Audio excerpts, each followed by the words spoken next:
आ रोजे रोजे घुमही गे मौगी आ गाँव के बहरिया। रोजे रोजे घुमही गे मौगी आ घर के बहरिया। ए गे मौगी आ गाँव के बहरिया त तोहारो के धरतौ गे मौगी।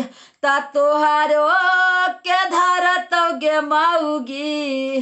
कोरोना के बीमारिया त तोहारो के धरतौ गे मौगी। कोरोना के बीमारिया रोजे रोजे घुमाबी गे मौगी आ गली के बहरिया। रोजे रोजे घुमाबी गे मौगी आ गाँव के बहरिया। ए गे मौगी आ घर के बहरिया त तोहारो के धरतौ गे मौगी। त तोहारो के धरतौ गे मौगी। कोरोना के बीमारिया त तोहारो के धरतौ गे मौगी। कोरोना के बीमारिया अपने सुरक्षा गे मौगी आय अपने से कर गे। कोरोना से बचे लागी घरवे में रह गे। आय अपने सुरक्षा गे मौगी आय अपने से कर गे। कोरोना बीमारिया से बचला घरवे में रह गे। मुँहा में तू बांधल गे मौगी साड़ी के आचरिया। मुँहा में तू बांधल गे मौगी साड़ी के आचरिया। ए गे मौगी रुमाल रुमलिया। मुँहा में तू बांधल गे मौगी साड़ी के आचरिया।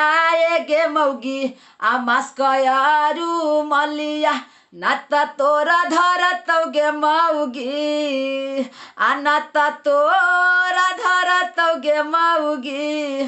कोरोना के बीमारिया ना त तोरा धरतौ गे मौगी। कोरोना के बीमारिया हाँ रोजे रोजे घुमाही गे मौगी आ गाँव के बहरिया। ए गे मौगी आ गली के बहरिया त तोहारो के धरतौ गे मौगी। त तोहारो के धरतौ गे मौगी। कोरोना के बीमारिया ए गे मौगी। कोरोना के बीमारिया रोजे रोजे घुमही गे मौगी आ गाँव के बहरिया। रोजे रोजे घुमही गे मौगी आ गली के बहरिया त तोहारो के धरतौ गे मौगी। आ तोहारो के धरतौ गे मौगी। कोरोना के बीमारिया ए गे मौगी।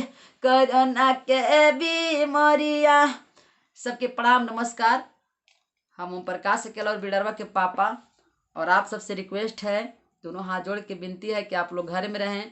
औरत हो या मर्द हो सब कोई अपना घर में रहे सुरक्षित रहे। क्योंकि हमारे बिहार में भी कोरोना का जनसंख्या बढ़ते जा रहा है। तो आप लोग प्लीज़ घर में रहें और सेफ्टी रहें और गाना को सुनिए और अपना ख्याल अपने रखें। अपना रक्षा स्वयं करें। सबके प्रणाम।